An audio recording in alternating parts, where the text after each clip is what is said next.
बहुत पुराने समय की बात है। एक गुरुकुल में कुछ बच्चे अपने गुरु के साथ बैठकर पढ़ाई कर रहे थे। गुरु अपने सभी बच्चों को अच्छे से समझा और पढ़ा रहे थे, लेकिन बहुत समझाने के बावजूद भी एक बच्चे को चीजें समझ में नहीं आ रही थी। गुरु ने उस बच्चे से गुस्से में अपनी हथेली दिखाने के लिए कहा। बच्चे का हाथ देखकर गुरु ने उस बच्चे को पढ़ाई छोड़कर घर जाने के लिए कहा, क्योंकि उस बच्चे के हाथ में पढ़ाई की रेखा नहीं थी। तभी उस बच्चे ने एक छोटा चाकू निकालकर अपने हाथ पर गहरा निशान बना दिया और कहा कि अब तो मेरे हाथ पर पढ़ाई की रेखा है गुरुजी, तो क्या मैं अब पढ़ सकता हूं? गुरु ने बच्चे के इस करेज को देखकर कहा, तुम्हें कोई भी चीज पढ़ने से नहीं रोक सकती। ये बच्चा और कोई नहीं था बल्कि फेमस लेखक महर्षि पनिनी थे, जिन्होंने संस्कृत व्याकरण की बहुत सी किताबें लिखी। तो दोस्तों, आप लोगों को भी अपनी जिंदगी में अपने सपनों के लिए इस बच्चे की तरह ही निडर और अपने इरादों को पक्का रखना होगा, चाहे फिर दुनिया आपसे कुछ भी क्यों ना कहे। अगली कहानी। एक गुरुकुल में रोज मेडिटेशन करने का नियम था। मेडिटेशन करने के बाद अपनी प्रोग्रेस अपने गुरु को बतानी होती थी। एक नए लड़के को मेडिटेशन करने में बहुत परेशानी हो रही थी। वो मेडिटेशन के दौरान फोकस ही नहीं कर पा रहा था, जिसकी वजह से वो बहुत गुस्से में था। उसके गुरु ने उससे पूछा, तुम्हें एग्जैक्टली किस चीज पर गुस्सा आ रहा है? उस लड़के ने कहा, जब भी मैं मेडिटेशन करता हूं कभी कोई बातें करता हुआ आ जाता है, कभी बिल्ली या दूसरा जानवर आ जाता है।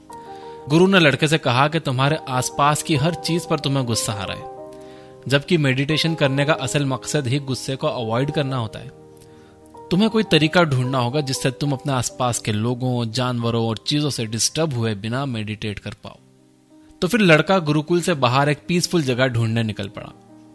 उसे एक बहुत शांत एक नदी का किनारा दिखा। उसने वहीं पर अपनी चादर बिछाकर मेडिटेशन करना शुरू किया। जैसे ही उसने आंख बंद की तो उसे हवा चलने की आवाज आई, तो वो उस पर गुस्सा हो गया। फिर पेड़ के पत्तों की आवाज आई तो उसे उस पर गुस्सा आ गया। कभी पक्षियों की आवाज आई तो उसे उस पर गुस्सा आने लगा। उसने सोचा कि नदी के किनारे पर बहुत डिस्टर्बेंस है, क्यों ना नदी के बीचों बीच जाकर मेडिटेट किया जाए। वो एक नाव में बैठकर नदी के बीचों बीच गया और वहां मेडिटेशन करना उसने शुरू किया। नदी में मेडिटेशन करते वक्त उस लड़के को अच्छा महसूस हो रहा था। फिर वो रोज नाव में बैठकर नदी के बीच में जाकर मेडिटेशन करने लगा। अब वो खुश था कि उसे कोई डिस्टर्ब नहीं कर रहा है और वो मेडिटेट कर पा रहा है। एक दिन नदी में मेडिटेशन करते वक्त उसे पानी के छपछपाने की आवाज आई। उसने आंखें खोली तो देखा कि एक बड़ी सी नाव उसकी तरफ आ रही थी।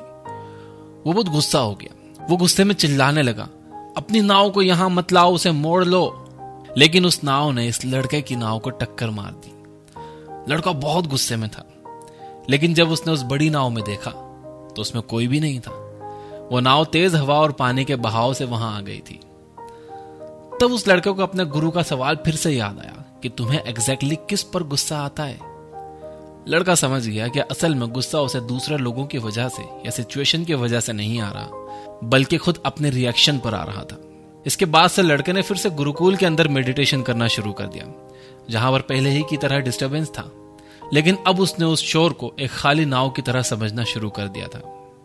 इस कहानी से हमें यह सीख मिलती है कि बिना आपकी मर्जी के कोई भी चीज आपको गुस्सा नहीं दिला सकती। किसी चीज पर अगर आपको गुस्सा आता है तो आप उसे एक खाली नाव की तरह ही समझो। अगली कहानी। एक बार एक आदमी ने एक कैंप में बहुत सारे हाथियों को एक छोटी सी रस्सी से बंधा हुआ देखा। रस्सी बहुत कमजोर थी, फिर भी हाथी उसे तोड़कर भागने की कोशिश नहीं कर रहे थे। कैंप के मास्टर ने उस आदमी को बताया कि उन्होंने बचपन से हाथियों को ऐसी ही छोटी रस्सी से बांध रखा है। बचपन में हाथियों के लिए यह रस्सी तोड़ना मुश्किल था। बड़े होते होते हाथियों ने यह कबूल कर लिया कि वो ये रस्सी कभी भी नहीं तोड़ पाएंगे, इसलिए हाथियों ने यह रस्सी तोड़ने की कोशिश करना भी बंद कर दिया।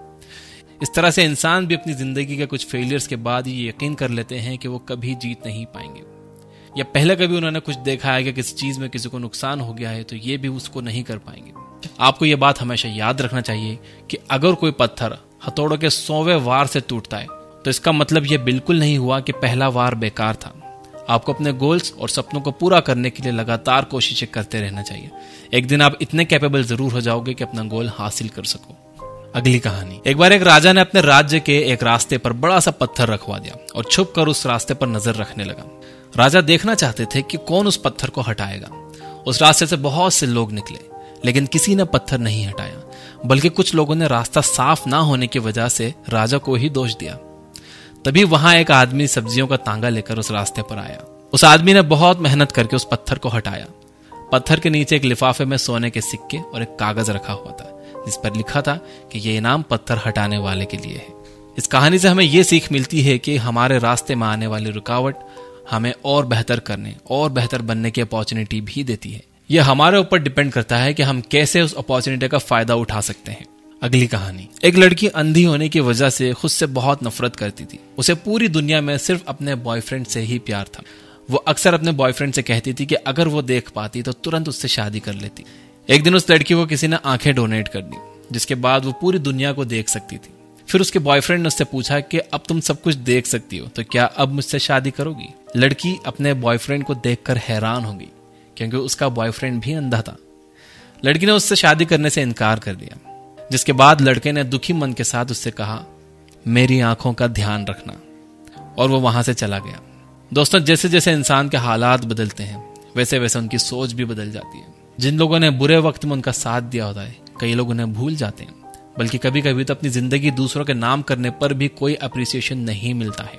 तो जो लोग आपका हमेशा साथ देते हैं उनकी कदर करना सीखो, उन्हें अप्रिशिएट करो। हर किसी को केयर करने वाले लोग नहीं मिलते। आपके हालात जितने अच्छे और जितने बेहतर होते चले जाते हैं आपको उतना ही ज्यादा दयालु बनना चाहिए।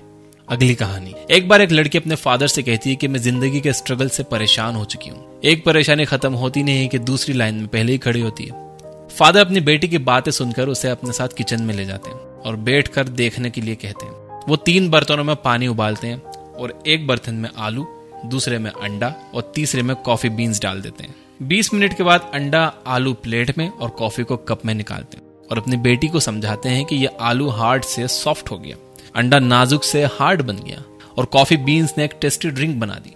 लेकिन ये सब करने के लिए इन तीनों चीजों को गर्म पानी के स्ट्रगल को झेलना पड़ा, तब जाकर ये ऐसे बने हैं। इंसान की जिंदगी भी ऐसी ही होती है। स्ट्रगल इंसान को बेहतर बनाता है और इंप्रूव होने का मौका देता है। अब यह आप पर निर्भर करता है कि आप स्ट्रगल को कोसोगे या उससे कुछ सीखोगे। एक इंग्लिश की कहावत है कि there are no free lunches in this world. आपको हर एक गोल के लिए मेहनत करनी ही पड़ेगी। अगली कहानी। एक स्पीकर ने स्पीच के बीच में लोगों को 2000 रुपए का नोट दिखाते हुए पूछा कि ये किस किस को चाहिए। ऑडियंस में बैठे सभी लोगों ने हाथ ऊपर कर दिए। स्पीकर ने नोट को बुरी तरह से मोड़ दिया, फिर पूछा कि अब ये किसको चाहिए। सारे लोगों ने फिर से अपने हाथ ऊपर कर दिया। इस बार स्पीकर ने नोट को बुरी तरह पैरों से रौंद कर पूछा कि अब ये किसको चाहिए। इस बार भी सबने अपने हाथ ऊपर कर लिए थे। दोस्तों, इस कहानी से हमें यह पता चलता है कि पैसों की वैल्यू कभी भी कम नहीं होती, चाहे वो कितना भी गंदा क्यों ना हो जाए। 2000 को नोट जूतों से दबाने के बाद भी 2000 का ही रहा। इसी तरह जिंदगी में भी हम बहुत बार गिरते हैं, लोग हमें दबाने और गंदा करने की कोशिश करते हैं, लेकिन इसके बावजूद भी आपको कभी भी अपनी वैल्यू खोने की जरूरत नहीं है। आपकी वैल्यू हमेशा वैसी ही रहती है जैसी आप बनाना चाहते हो। अगर आप खुद को वर्थलेस समझोगे तो वर्थलेस रह जाओगे। अगर आप खुद अपनी वैल्यू करोगे तो दुनिया भी आपकी वैल्यू करेगी। तो अपनी वैल्यू करना सीखो। अगली कहानी। एक बार एक आदमी कुकून में से बटरफ्लाई को निकलते हुए देख रहा था। बटरफ्लाई कुकून से निकलने की बहुत कोशिश कर रही थी, लेकिन निकल नहीं पा रही थी। बहुत देर बाद उस आदमी ने कुकून को कैंची से काट दिया ताकि बटरफ्लाई आसानी से बाहर निकल सके। बटरफ्लाई बाहर तो निकल गई थी, लेकिन उसकी बॉडी सूजी हुई थी और पंख भी सिकड़े हुए थे। आदमी ने बटरफ्लाई की मदद करने के लिए कुकून को काटा था, लेकिन ऐसा करना बटरफ्लाई के लिए नुकसानदायक साबित हुआ। कुकून से निकलने के लिए जितना ज्यादा बटरफ्लाई स्ट्रगल करती, उसकी बॉडी उतनी अच्छी होती और पंख भी उतने ही ज्यादा बड़े होते। ठीक ऐसे ही इंसान की जिंदगी होती है। आप जितना स्ट्रगल करते हो उतना ही ज्यादा कामयाब बनते चले जाते हो। अगर आप ये सोचोगे कि आपको बिना मेहनत के, बिना प्रोसेस के थ्रू जाए, सब कुछ मिल जाए, तो आप उस कामयाबी को संभाल नहीं पाओगे। जैसे कि एक चिड़ियाघर का शेर जिसे खाना आसानी से मिल जाता है, अगर आप उसे अब जंगल में छोड़ दोगे तो उसे दूसरे जानवर मार देंगे, क्योंकि उसने कभी लड़ना सीखा ही नहीं, वो प्रोसेस के थ्रू गया ही नहीं, उसे सब कुछ आसानी से मिल गया। अगली कहानी। एक लड़का को बहुत ज्यादा गुस्सा आता था, इसलिए उसके फादर ने उससे हर बार गुस्सा आने पर एक लकड़ी की दीवार पर एक कील गाड़ने के लिए कहा। शुरुआत में लड़के ने बहुत सारी कीलें गाड़ी। धीरे धीरे लड़के का गुस्सा कम होता गया और उसने कीलें गाड़ना कम कर दी, जिसके बाद उसके फादर ने कहा कि अब वो इन कीलों को वापस निकाले। उन कीलों को निकालने के बाद उस बच्चे के फादर ने बच्चे को दीवार दिखाते हुए समझाया कि बेटा, गुस्से में कही जाने वाली बातें इन कीलों के छेद की तरह होती हैं, जो लोगों के दिलों पर पड़ जाते हैं, जिन्हें आप कभी भी भर नहीं सकते। इसलिए कभी भी गुस्से को अपने ऊपर हावी मत होने देना। गुस्से में कही गई बातों को आप कभी भी वापस नहीं ले सकते। ये बातें इंसान के दिल पर लग चुकी होती हैं, इसलिए अपने गुस्से को कंट्रोल करना सीखो। अगली कहानी। 4 दोस्त थे जो एक साथ पढ़ते थे। एक रात पार्टी करने के बाद वो अगले दिन स्कूल में गंदे कपड़े पहनकर जाते हैं और अपने टीचर को बताते हैं कि वो कल रात किसी शादी में गए थे जहां से वापस आते वक्त उनकी गाड़ी का टायर पंक्चर हो गया था और वो पूरे रास्ते अपनी गाड़ी को धक्का मारकर वापस घर आए हैं, इसलिए वो टेस्ट का कुछ पढ़ नहीं पाए। टीचर ने बच्चों की बातों को सुना और उन्हें 2 दिन बाद टेस्ट देने के लिए बुलाया। टेस्ट वाले टीचर ने चारों बच्चों को अलग अलग रूम में बिठाया। फिर भी चारों बहुत कॉन्फिडेंट थे क्योंकि इस बार उन्होंने बहुत पढ़ाई करी थी। लेकिन क्वेश्चन पेपर देखकर चारों बच्चों के होश उड़ गए क्योंकि पेपर में सिर्फ एक ही सवाल था, गाड़ी का कौन सा टायर पंचर हुआ था। इस कहानी से आपको 2 सीख मिलती है। पहली, बिना प्रॉपर प्लानिंग के कोई भी काम पूरी तरह से कामयाब नहीं होता।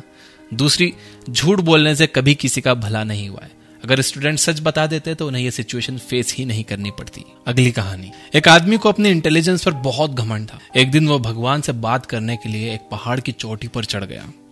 वहां पर चढ़कर उसने भगवान से पूछा, आपके लिए करोड़ों साल कितने सालों के बराबर होंगे? भगवान ने जवाब दिया, 1 मिनट। इसके बाद उस आदमी ने भगवान से पूछा, आपके लिए करोड़ों रुपए कितने पैसों के बराबर होंगे? भगवान ने जवाब दिया, 1 रुपए के बराबर। जिसके बाद उस आदमी ने बड़ी चालाकी से भगवान से कहा, क्या आप मुझे 1 रुपया दे सकते हो? भगवान ने कहा, बिल्कुल, 1 मिनट रुको। इस कहानी से आपको समझ आएगा कि कभी भी किसी को खुद से कम समझदार नहीं समझना चाहिए, स्पेशली उससे जिसने आपको आज इस लायक बनाया कि आज आप अपने इंटेलिजेंस का दावा कर रहे हो। अगली कहानी। एक गांव में लोग अक्सर अपनी परेशानियों का दुखड़ा एक बूढ़े आदमी को रोज आकर सुनाते थे। एक दिन बूढ़े आदमी ने उन सबको बुलाया और उन्हें एक जोक सुनाया। सभी गांव वाले जोक सुनकर हंसने लगे। बूढ़े आदमी ने फिर से वही जोक सबको सुनाया। इस बार सिर्फ कुछ ही लोग उस जोक पर हंसे। बूढ़े आदमी ने फिर से वही जोक सुनाया, लेकिन इस बार कोई भी उस जोक पर नहीं हंसा। गांव वालों ने कहा कि एक ही जोक पर हम बार बार कैसे हंस सकते हैं? बूढ़े आदमी ने इसके जवाब में गांव वालों से कहा, आप लोग ठीक कह रहे हो, लेकिन फिर एक ही परेशानी का दुखड़ा रोज रोज कैसे रो सकते हैं? परेशानियां सबकी लाइफ में होती हैं, लेकिन इसका मतलब ये नहीं है कि आप उन परेशानियों का बहाना लेकर बैठ जाओ और उनका कोई सॉल्यूशन ही ना ढूंढो और जो मिले उससे बस हमेशा वही परेशानियों का दुखड़ा रोते रहो। अगली कहानी। एक बार एक जंगल में हाथी अपने झुंड की तरफ जा रहा था। तभी उसे रास्ते में एक सुअर कीचड़ से लथपथ मिला। हाथी सुअर को देखकर पीछे हट गया ताकि सुअर पहले निकल सके। सुअर ने अपने दोस्तों को जाकर कहा, मैं इतना ताकतवर हूं कि एक हाथी भी मुझे देखकर पीछे हट गया। यह बात सुनकर जंगल के सारे जानवरों ने हाथी से पूछा, क्या यह बात सच है कि तुम उस सुअर से डर गए थे? हाथी ने सबको बताया, मैं उस सुअर को अपनी एक टांग से ही मार सकता था, लेकिन वो सुअर पूरी तरह से कीचड़ में लथपथ था। अगर मैं उसे मारता तो मेरी टांग गंदी हो जाती, इसलिए खुद को गंदगी से बचाने के लिए मैं पीछे हटा था। इसी तरह आपको भी कभी कभी खुद को गलत चीजों से, गलत लोगों से बचाने के लिए पीछे हटना पड़ता है। अगली कहानी। गर्मी के मौसम में एक शेर अपनी गुफा से शिकार करने के लिए निकला। बहुत देर बाद उसने एक खरगोश को पकड़ा। तभी शेर के सामने एक हिरन भी आ गया।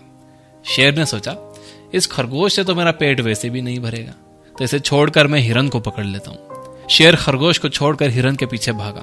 बहुत कोशिशों के बाद भी शेर हिरन को नहीं पकड़ पाया और हिरन भागते भागते जंगल में कहीं गायब हो गया। शेर के लालच की वजह से उसे ना खरगोश मिला और ना ही हिरन। इसी तरह से हमें भी जिंदगी में बहुत से मौके मिलते हैं, लेकिन हम हमेशा उससे बेहतर की तलाश या लालच में उस मौके को भी गवा देते हैं। हमें हर मौके को बेहतरीन समझना चाहिए और उसका फायदा उठाना चाहिए। अगली कहानी। एक बार 2 दोस्त राम और श्याम रेगिस्तान में चल रहे थे।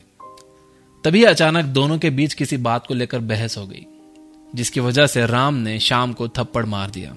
श्याम को थप्पड़ लगने पर बहुत दुख हुआ। उसने दुखी मन के साथ रेत पर लिखा, मेरे बेस्ट फ्रेंड ने आज मुझे थप्पड़ मारा। कुछ दूर चलने के बाद उन्हें एक पानी का तालाब मिला। दोनों पानी पीने के लिए उस तालाब के पास गए। तालाब के पास बहुत फिसलन थी, उससे श्याम फिसल कर तालाब में जा गिरा। राम ने तुरंत श्याम को तालाब में डूबने से बचा लिया। श्याम ने इस बार एक पत्थर पर लिखा, आज मेरे बेस्ट फ्रेंड ने मेरी जान बचाई। राम ने श्याम से कहा, जब मैंने तुम्हें थप्पड़ मारा तो यह बात तुमने रेत पर लिखी थी, और जब मैंने तुम्हारी जान बचाई तो तुमने ये बात पत्थर पर क्यों लिखी? श्याम ने राम को जवाब देते हुए कहा, जब हमें कोई चोट पहुंचाता है या दुख देता है तो हमेशा उसे रेत पर लिखना चाहिए, ताकि माफी की हवा उस गलती को हमेशा के लिए मिटा दे। और जब कोई आपके साथ अच्छा करता है तो आपको उसे ऐसे ही पत्थर पर लिख देना चाहिए, जिससे कोई भी गलती वाली हवा का झोंका उसे मिटा ना सके। इस कहानी से हमें यह सबक मिलता है कि इंसान को हमेशा अपनी जिंदगी की पॉजिटिव चीजों पर ध्यान देना चाहिए। जो हमारी केयर करते हैं वो हमसे नाराज होते हैं, गुस्सा होते हैं, लेकिन मुसीबत के वक्त में भी वही हमारी मदद के लिए सबसे आगे खड़े होते हैं। इसलिए अपने आसपास के लोगों की पॉजिटिव चीजों पर फोकस करिए। तो दोस्तों, ये थी 15 कहानी। उम्मीद करता हूं इन कहानियों से आपको काफी कुछ सीखने को मिला होगा। इन कहानियों को अपने सभी चाहने वालों के साथ शेयर जरूर करिए। वीडियो पसंद आया हो तो इसे लाइक जरूर करना, आपके लाइक बहुत मायने रखते हैं। अगर इस वीडियो से आपको थोड़ी भी हेल्प मिली हो, आपकी परेशानियों से निकलने का कोई थोड़ा भी रास्ता दिखा हो, तो आप कमेंट जरूर करना। मैं आप सबके कमेंट्स पढ़ता हूं और आपके कमेंट्स मुझे इंस्पायर करते हैं और अच्छा कंटेंट बनाने के लिए। और रियल लाइफ स्टोरीज सुनने के लिए डाउनलोड करिए ये बुक ऐप। वहां पर एक नया सेक्शन हमने ऐड किया है, बेड टाइम स्टोरीज, जहां पर आपको बहुत इंस्पायरिंग रियल लाइफ स्टोरीज सुनने को मिलेगी। Finally, you guys are amazing. Keep reading, keep learning, keep growing. Thank you for watching.